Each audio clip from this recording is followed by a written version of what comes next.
Buenas noches con todos. El día de hoy vamos a hablar un poco acerca del sistema nervioso periférico. Ya. Empezamos con ¿en qué consiste? ¿No? El sistema nervioso periférico está formado por todo el tejido nervioso que se encuentra fuera de la médula espinal. Esto está compuesto por nervios, ganglios, plexos entéricos y receptores sensoriales. Las funciones principales que tiene, ¿no? Es de la conexión y relación entre el cerebro y la médula espinal con el resto del cuerpo, los órganos, las extremidades y la piel. El sistema nervioso periférico permite que el cerebro y la médula espinal puedan enviar y recibir información a otras áreas del cuerpo, ¿no? Lo cual nos permite reaccionar a los estímulos en nuestro entorno. Eh, Asimismo, permite la activación de la musculatura para realizar movimientos tanto voluntarios como involuntarios.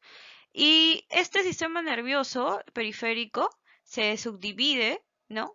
En el sistema nervioso vegetativo o también llamado sistema nervioso autónomo, ¿no? También se subdivide en el sistema nervioso somático, que es que comunica órganos sensitivos y músculos voluntarios.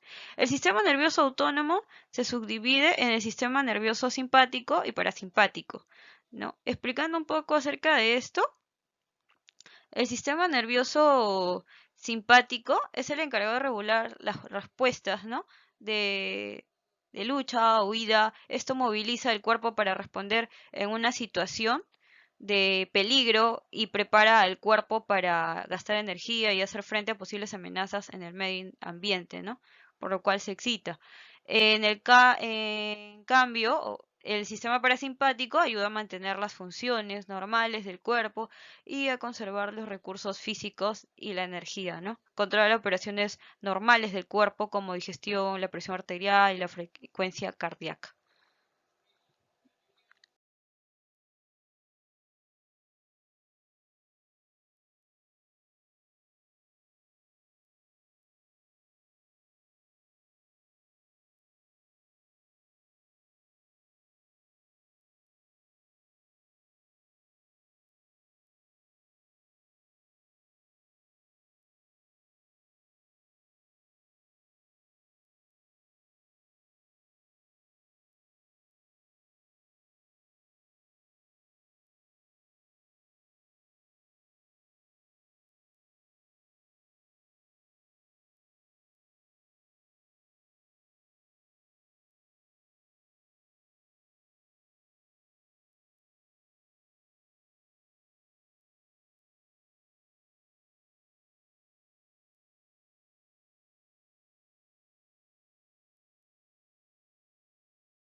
Pregunta número 2. Explique las funciones del sistema nervioso simpático y sistema nervioso parasimpático. Sistema nervioso simpático. Su función es aumenta la frecuencia cardíaca y de esa forma incrementa el ritmo con el que se envía oxígeno y nutrientes a la sangre. También controla las reacciones y los reflejos viscerales. Funciones del sistema nervioso parasimpático. Contrae la pupila, estimula la salivación, contrae los bronquios.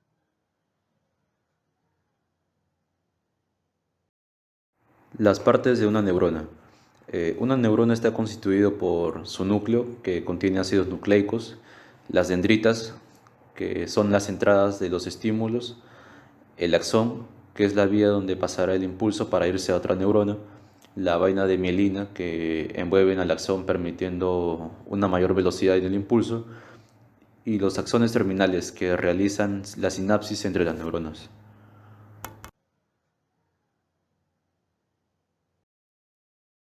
Pregunta número 4. Menciona los tres tipos de neuronas y sus funciones.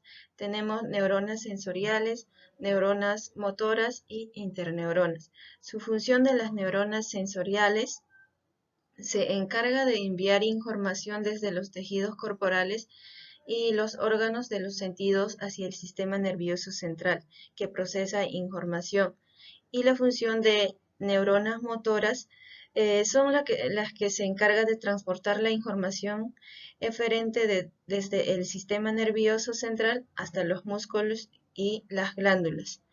Y lo que es interneuronas, nuestro sistema más complejo es de las interneuronas, ya que contamos con algunos millones de neuronas y también pertenece al sistema nervioso central y permite la comunicación interna.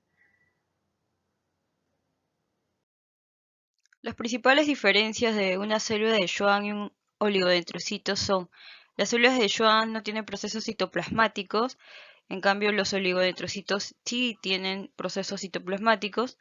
En el caso de las células de Schwann, cada célula de Schwann mieliniza un único axón, mientras los oligodendrocitos mieliniza a varios axones. O sea, por cada oligodendrocito mieliniza a varios axones.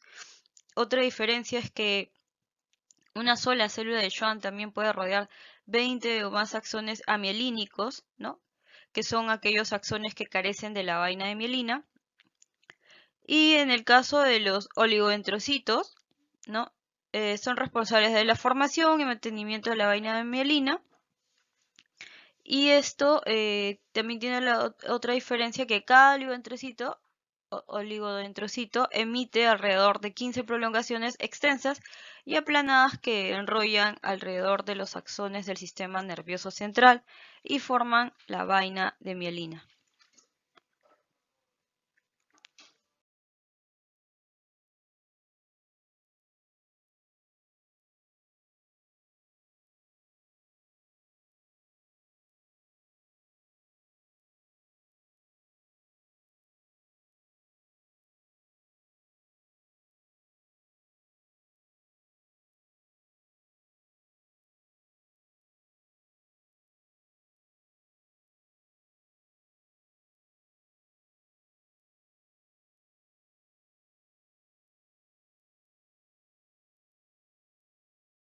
Ya, la unidad básica del sistema nervioso siempre ha sido la neurona, ¿no? Esto siempre ha sido investigado a través de diferentes estudios y en la cual se han empleado estrategias como el uso de diferentes tinciones para observar su estructura.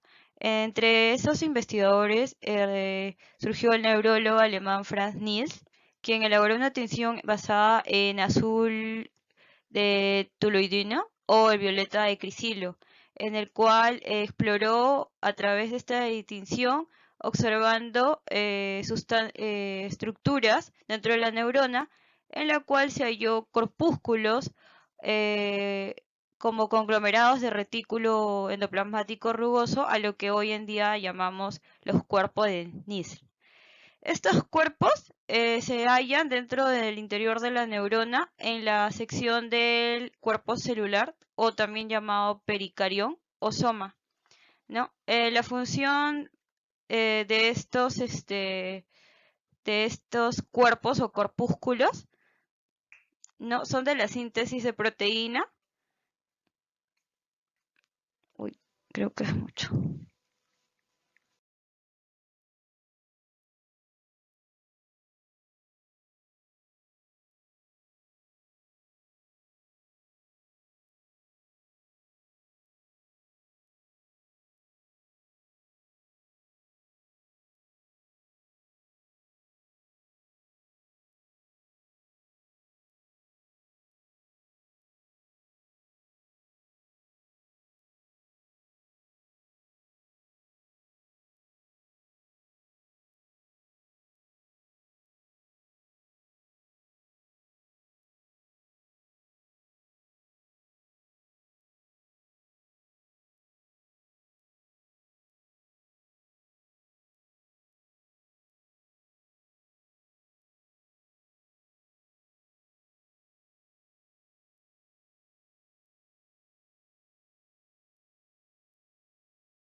Ya, la unidad básica del sistema nervioso siempre ha sido la neurona, ¿no? Esto siempre ha sido investigado a través de diferentes estudios y en la cual se han empleado estrategias como el uso de diferentes tinciones para observar su estructura.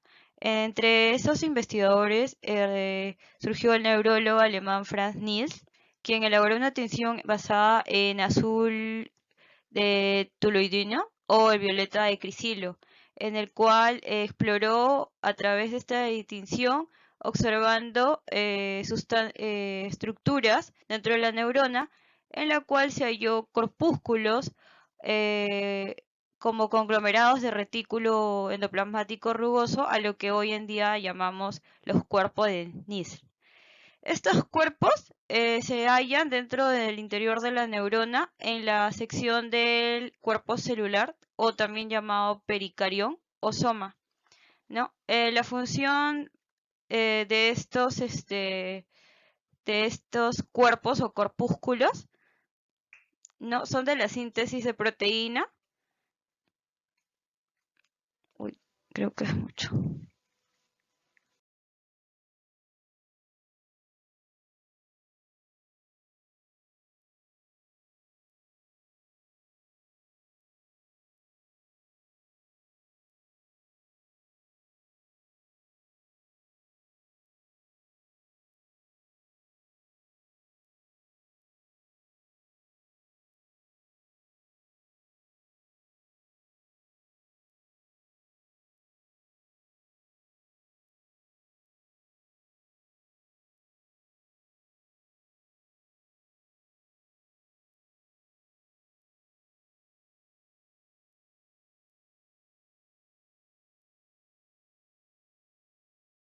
Buenos días, mi nombre es Ruth Jennifer Orey Quispe.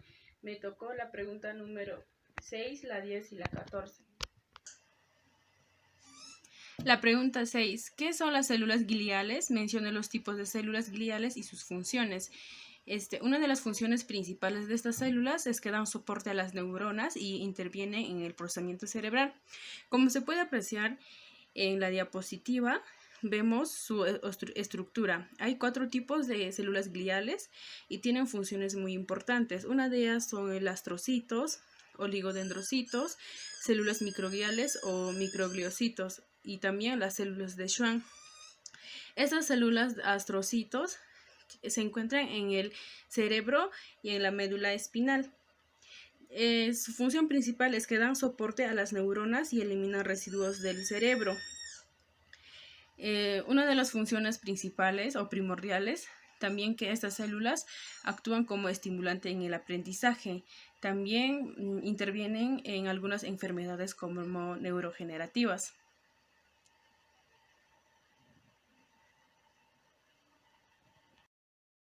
Las principales diferencias de una célula de Schwann y un oligodendrocito son: las células de Schwann no tienen procesos citoplasmáticos, en cambio los oligodendrocitos sí tienen procesos citoplasmáticos. En el caso de las células de Schwann, cada célula de Schwann mieliniza un único axón, mientras los oligodendrocitos mieliniza a varios axones. O sea, por cada oligodendrocito mieliniza a varios axones. Otra diferencia es que una sola célula de Schwann también puede rodear 20 o más axones amielínicos, ¿no? Que son aquellos axones que carecen de la vaina de mielina. Y en el caso de los oligodendrocitos, ¿no? Son responsables de la formación y mantenimiento de la vaina de mielina. Y esto también tiene la otra diferencia, que cada oligodendrocito emite alrededor de 15 prolongaciones extensas y aplanadas que enrollan alrededor de los axones del sistema nervioso central y forman la vaina de mielina.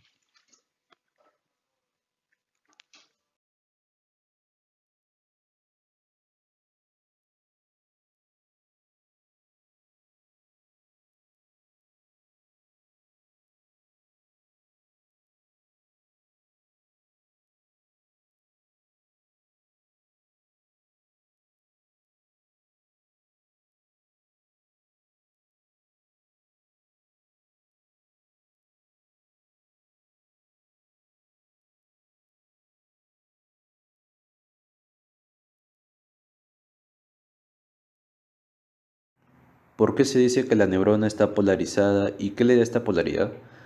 Se dice que una neurona está polarizada, hace referencia a que la parte externa de la neurona es positiva y la parte interna es negativa. Y esto ocurre cuando la neurona está en potencial de reposo.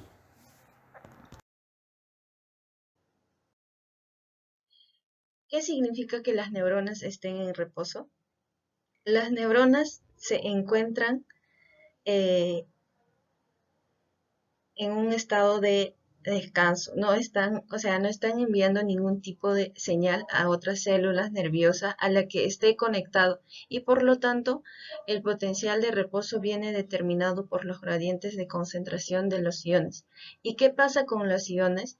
En la membrana hay proteínas que actúan como canales para hacer posible que que los iones lo crucen. Cuando las neuronas están en reposo, la membrana es mucho más permeable a los iones, como potasio, que otros iones como sodio y cloruro. La pregunta 10. ¿Cómo se genera el impulso nervioso? El impulso nervioso se genera mediante la sinapsis.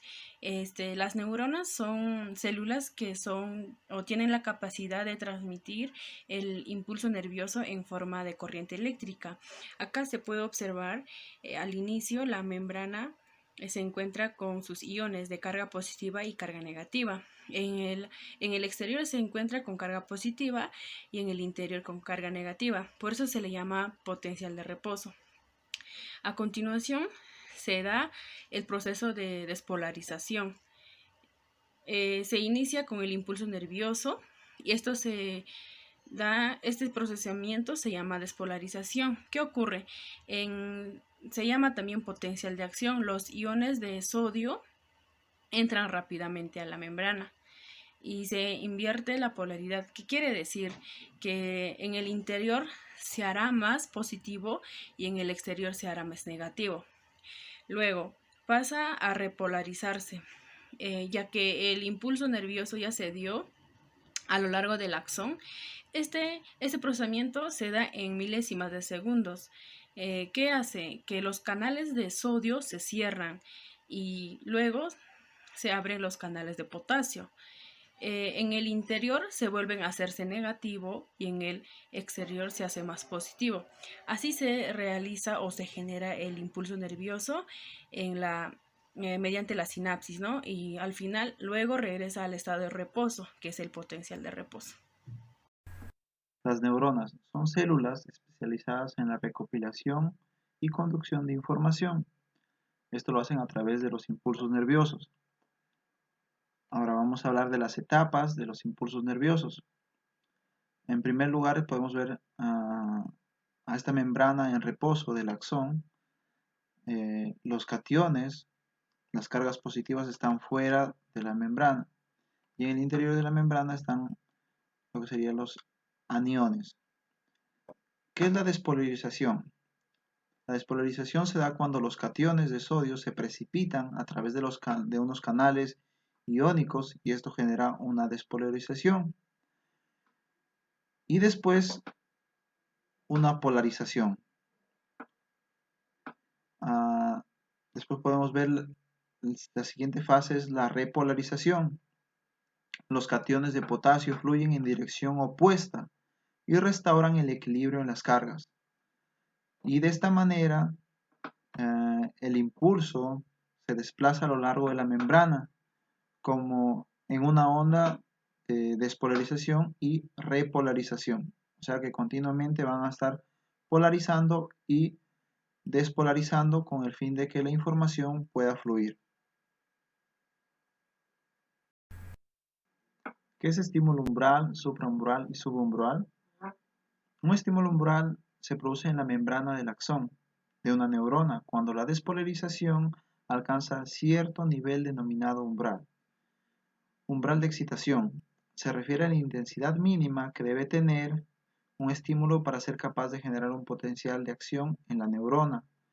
Los tipos de estímulos son básicamente la intensidad de estímulo que provoca la despolarización. Pero cabe resaltar algo importante, no por aumentar la intensidad de estímulo va a aumentar también el potencial de acción, sino que se va a mantener. ¿Cuáles son las características del impulso nervioso? Esto es bidireccional, ya que se propaga desde cualquier parte de la neurona es una actividad eléctrica, cumple con la ley del todo o nada. Esto quiere decir que se produce todo el impulso o no se puede o no se produce nada. Todos los impulsos son semejantes y la conducción de los impulsos es saltatoria. Pregunta 14. Mencione los factores que aceleran un impulso nervioso. Uno de los factores principales es que dependerá que si tendrán mielinas o puede que sean amielínicas. También dependerá de la temperatura, ya que a mayor temperatura se tendrá mayor velocidad, ¿no? También dependerá del diámetro del axón, ya que a mayor diámetro habrá más membranas. Entonces, como va a tener más membranas, tendrán más ingresos de sodio.